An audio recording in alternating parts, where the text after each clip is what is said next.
Okay, so here's Thomas Was Alone. It's my first game to upload to YouTube, and it's a really good game driven by art and just narration. It's really good, and it's kind of funny and quirky. So I'm gonna try and keep quiet, and I'm gonna start it up here. Try and keep quiet so the narration can basically just tell everything for you. And between each level, it'll have these little interim descriptions. So here comes the story.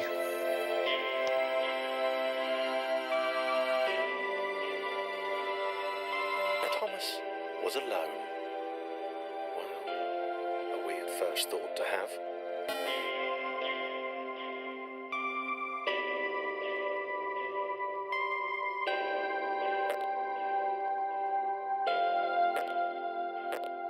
Thomas decided to start listing his observations for posterity. 1. The whole alone thing. 2. Portals. They led somewhere. He'd yet to work out where. 3. Falling. Thomas was absolutely fantastic at falling. He was almost as good at falling as he was at observing.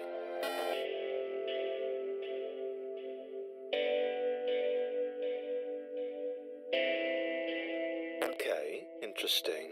Thomas couldn't fall past this block. Think, damn it, think! What if there was some kind of inverted fall? Some way to... what's the word? Jump. It worked! Thomas had solved the great inverted fall mystery.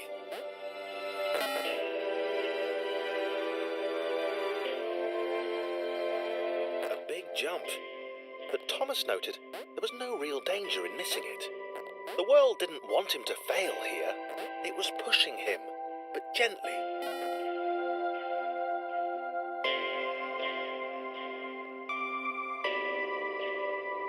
This all seemed a little dangerous. The world was not to be trusted. It was unstable, and it seemed to Thomas that it could let him down at any moment. He was starting to suspect it might even be doing so on purpose. Paranoia.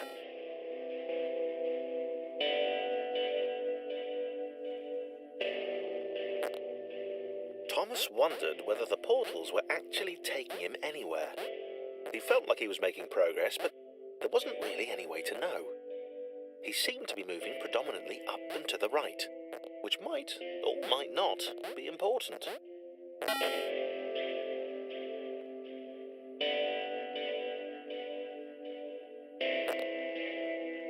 It might have been paranoia again, but Thomas could have sworn the world was becoming more complicated. It always seemed to be one step ahead of his skills. It had been designed just for him. He wondered why. Was the world testing him? No, too obvious.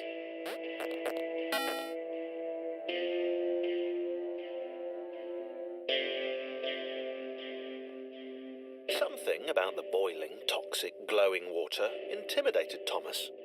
He didn't like it. He certainly didn't want to swim in it. He made another mental note. 4. Water. Not good.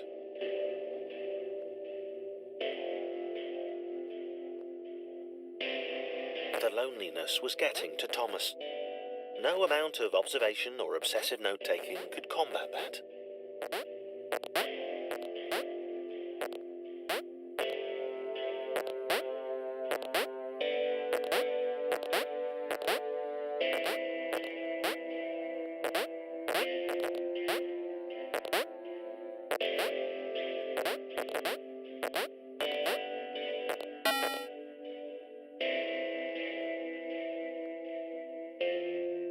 Thomas had a new theory. The world was training him. He could feel himself getting smarter. There was the mental list to consider. Over the minutes and seconds since his spontaneous generation, he'd become a pretty skilled jumper. He was evolving. He just wished he had someone to share it with.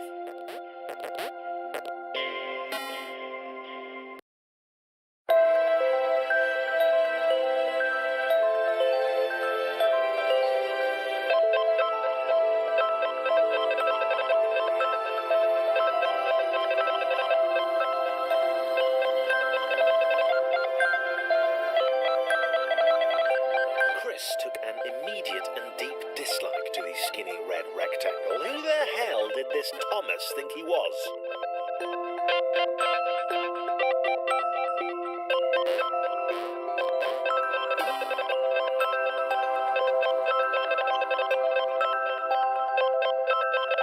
Chris had been doing fine. He wasn't the highest jumper, but he'd held his own. He'd even been graceful at times. Well, not technically graceful, that's probably the wrong word, but you know, fine. There was that skinny little runt leaping about like he owned the place.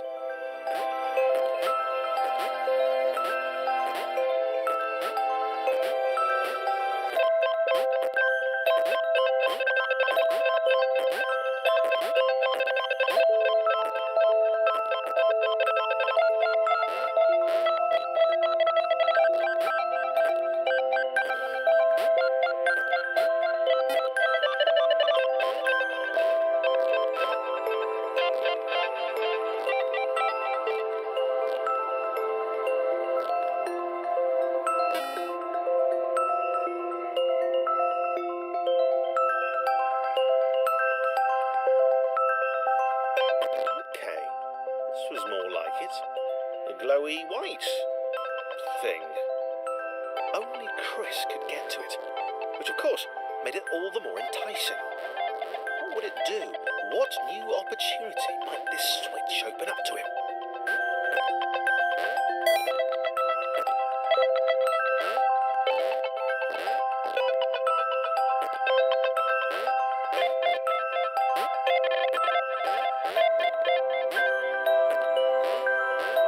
Grace.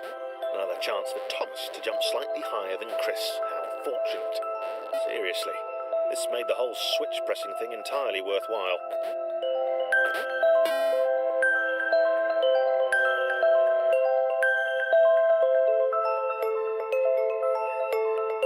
Was this good? Because on the surface, it did not seem good. Chris was pretty scared. Little Red seemed fine. Happy to be on his merry little adventure. Chris couldn't shake the feeling that things had taken a significant turn for the worse since Thomas had joined in. Sure, he'd been able to piggyback his way to ever so slightly higher platforms, but where had that got him? Well, to ever so slightly higher platforms, which was sort of his point.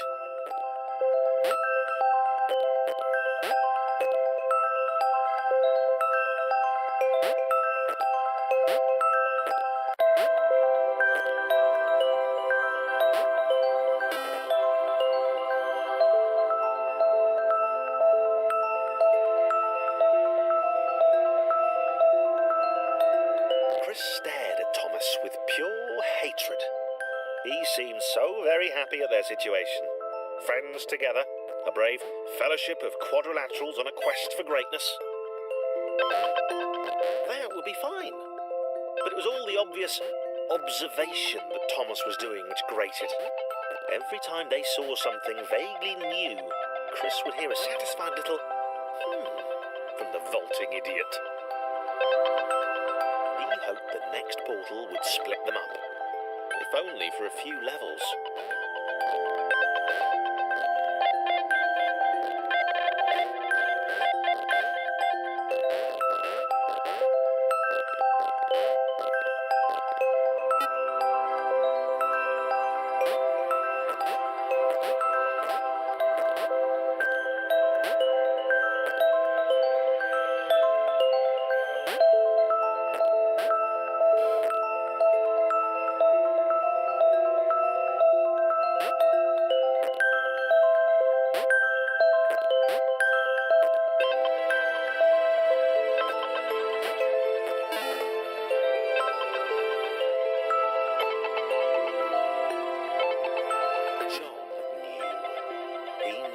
This was his chance, a moment to shine.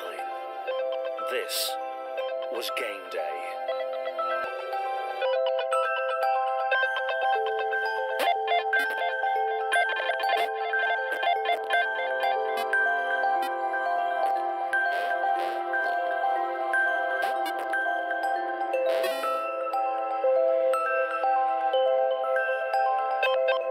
This would not do. John needed room to show off his exceptional skills. As it was, he was trapped on the wrong side of these little dot things. Where did they come from, anyway?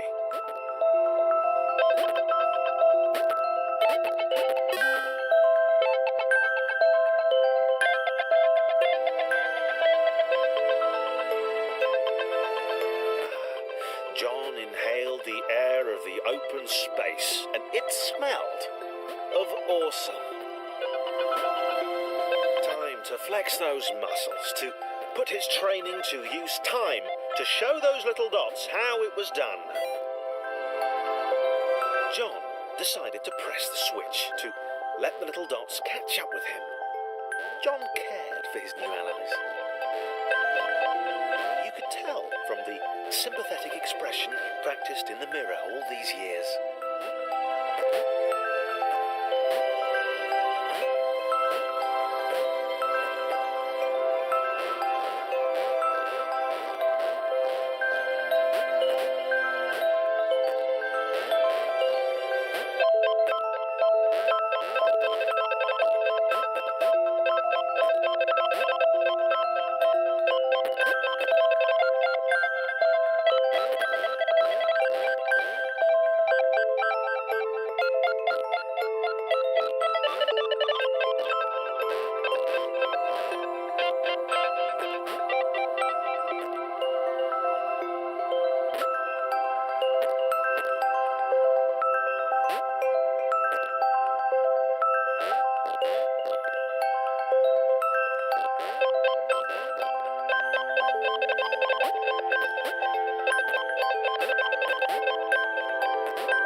John was happy to keep helping.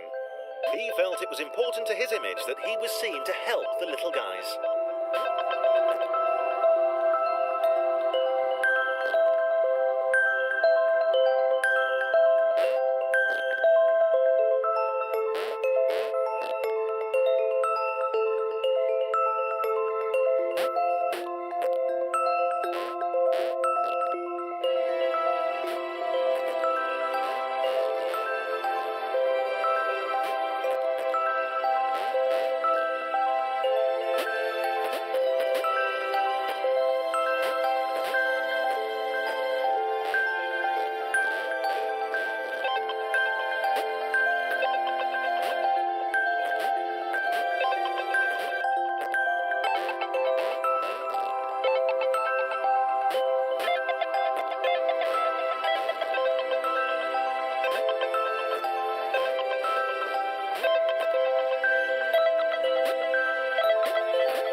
He didn't mind them so much either.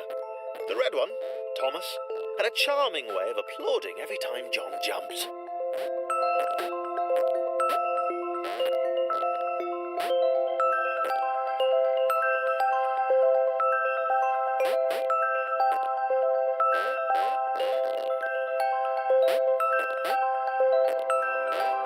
The angry orange one was less immediately likeable, but his unremitting cynicism and tutting amused John.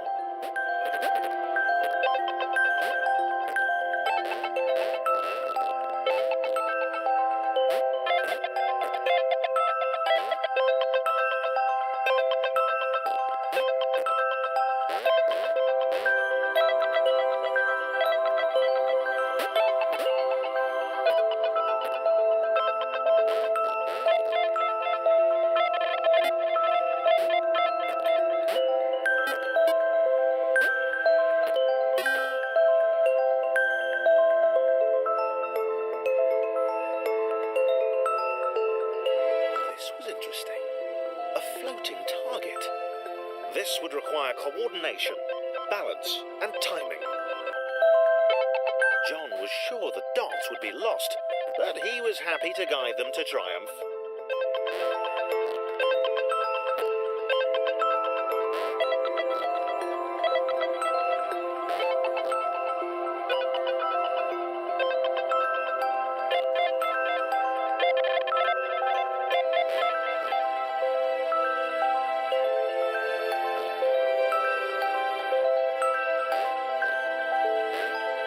Maybe that's what the dots were for. They were there to extend John's reach, to make his performance even more impressive. John liked the thought. He decided to keep them.